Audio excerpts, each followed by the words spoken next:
Hello বন্ধুরা, তোমরাও কি চাও আমার মতো silky shiny and smooth hair? তো তাহলে এই ভিডিওটা পুরো দেখতে থাকো। This video is just for you. তো ভিডিওটাকে স্টার্ট করার আগে আমি বলে দিই, যদি ভিডিওটা ভালো লেগে থাকে তবে অবশ্যই লাইক, শেয়ার অ্যান্ড ফলো আস। তো দেখো আমার চুলটা কতটা না সিল্কি অ্যান্ড স্মুথ। তো এরকমই সিল্কি অ্যান্ড স্মুথ হেয়ার তোমাদেরও হবে।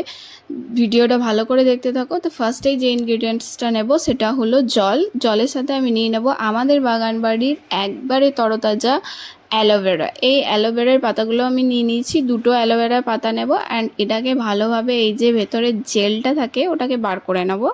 দেন এটাকে আমি জলের মধ্যে দিয়ে দেবো।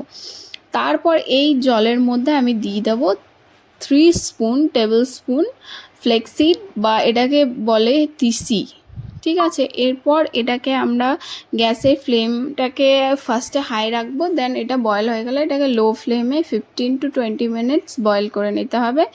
তারপর এটা বয়েল করার পর এটাকে ঠান্ডা করে নিলে এটা এরকম একটা জেল বেস তৈরি হয়ে যাবে। আর আমি এখানে নিয়ে নিচ্ছি ইভিয়ন ক্যাপসুল 400 mg আর কোকোনাট অয়েল। তারপর এটাকে আমি একটা ছাঁকনির সাহায্যে ছেঁকে নেব। আমি এখানে একটা নেট ব্যবহার করেছি।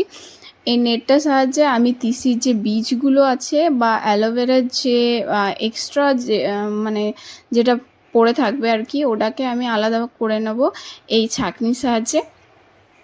তো ভালো করে আমি এটাকে প্রেস করে বার করে নিয়েছি। জেলটা দেখো কত সুন্দর হয়ে গেছে। তারপর এর মধ্যে দিয়ে দেবো কোকোনাট অয়েল। এখানে 3 স্পুন কোকোনাট অয়েল ইউজ করতে হবে। আর এখানে আমি নিয়ে নিয়েছি ইভিয়ন ক্যাপসুল। ইভিয়ন ক্যাপসুল শুধুমাত্র আমাদের হেয়ার গ্রোথে হেল্প করে না, এটা চুলটাকে সিল্কি শাইনি অ্যান্ড স্মুথ করে। আর তাছাড়াও ইভিয়ন ক্যাপসুল আমাদের হেয়ারটাকে স্ট্রংও করে। তারপর দেখো আমি এটা হাতের মাধ্যমে ভালোভাবে চুলে পুরো লাগিয়ে নেব অ্যান্ড এটাকে প্রায় হাফ অ্যান আওয়ারের মতো ছেড়ে দিতে হবে চুলে লাগানোর পর। দেন এটাকে আমরা নর্মাল যেভাবে হেয়ার ওয়াশ করি সেইভাবেই আমাদের শ্যাম্পু দিয়ে হেয়ার ওয়াশ করে নিতে হবে। তোমরা একবার ইউজ করলে বুঝতে পারবে এটা কতটা কার্যকরী।